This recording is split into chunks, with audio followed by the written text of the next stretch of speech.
Education cannot wait. What strategies have been effective in addressing the challenges described by SODFA in providing quality education?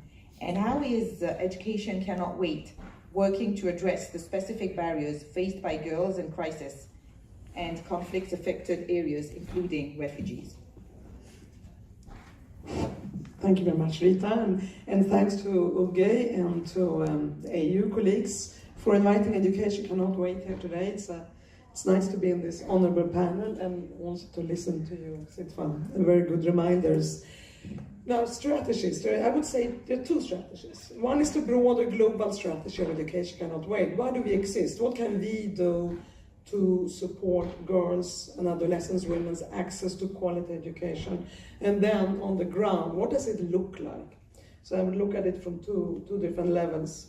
First of all, the question is, why does ECW exist? We have so many agencies and NGOs, and everyone is doing great work on education and education for girls. And I've had the fortune to work with many organizations over the years that really been focusing and zooming in on women's and girls' access to basic services. And I think taking that together with ECW today, one of the biggest challenges we have at the global level and when we are in country is that we tend to work in silos. And there is competition over resources, competition of whose profile is most visible, and also perhaps a loss of purpose to achieve collective outcomes.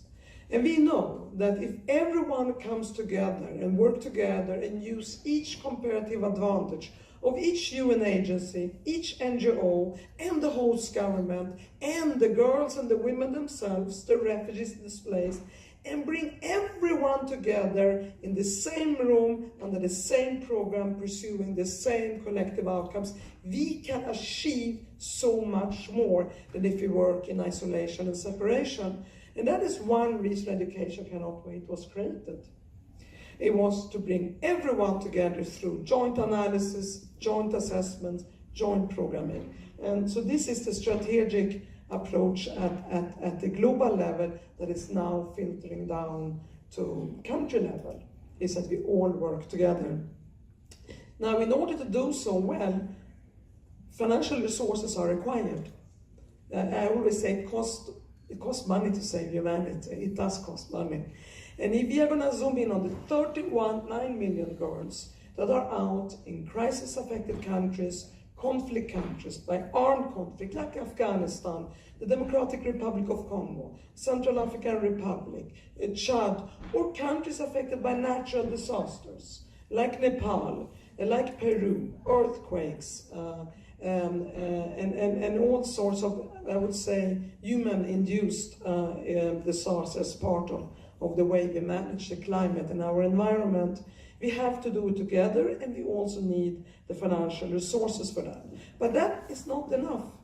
When we work in crisis, it's not enough to come in with a humanitarian approach and deliver things fast. We also need to deliver quality, and you mentioned quality, what we call depth. So for Education Cannot Wait, we speak about humanitarian speed because we always have to move fast in a crisis.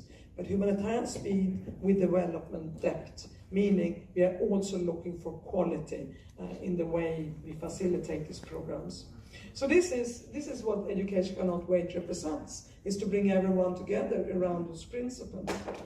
Now, when it comes to how we work together on the ground through these joint programs that are facilitated by SW, and Ted mentioned Uganda as one of those programs where we are dealing with 1.3 million refugees, of whom half are children and young people from South Sudan, and then 50% of them are girls or adolescent girls. In order to do so, there are a number of different, of course, interventions that we can do and that we are doing, our colleagues in different agencies like UNICEF, UNHCR, UNESCO, Save the Children, NRC, and not the least, many local NGOs, local civil society who truly know the environment and know the people we are serving and the women we are serving. But it is to have a holistic approach.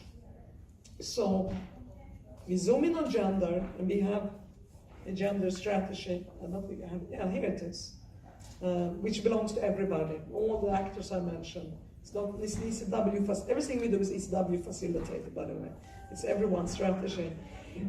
But where we also emphasize on protection, because we cannot operate in crisis without having an equally strong emphasis on protection. Protection against sexual and gender-based violence, against trafficking, against forced marriages, against forcible recruitment into armed groups. And we know that many girls are either forcibly recruited or somehow deceived into these armed groups and then abused by them, and so forth. So protection plays an equally important role and embedded in the gender strategy.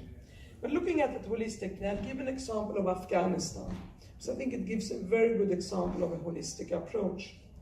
So we have girls, we have 3.7 million children in Afghanistan that are out of school, cannot access any education, of whom 60% are girls.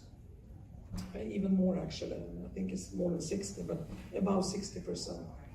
And we just launched a multi-year ECW facilitated program with the government, brilliant Minister of Education, UNICEF, UNESCO, Save the Children and Mother, and a number of strong Afghan NGOs there. There we have a situation of girls in the rural areas. Their parents and families don't want to send them to school for many reasons. One are the social norms. So we have to work with the local shuras to address the social norms and convince them that girls are just as much part of the society as the men. And we're speaking about many years of social reprogramming.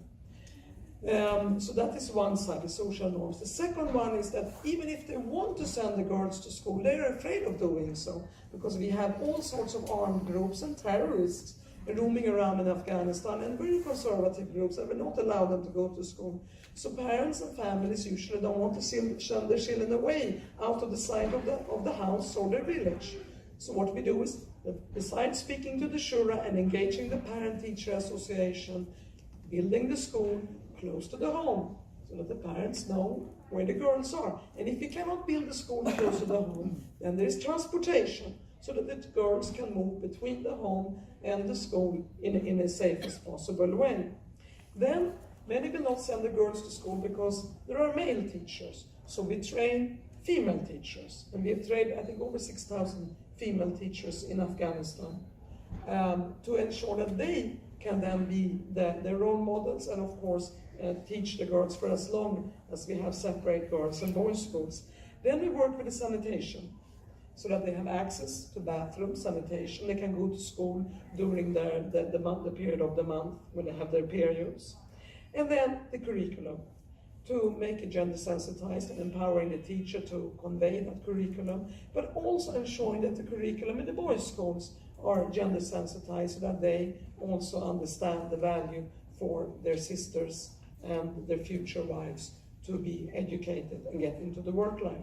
And I would end with a story. When I was out in Afghanistan recently, in Jalalabad, and we met with the shura, mainly men, sadly, but they were there, and they were there to discuss the girls' education.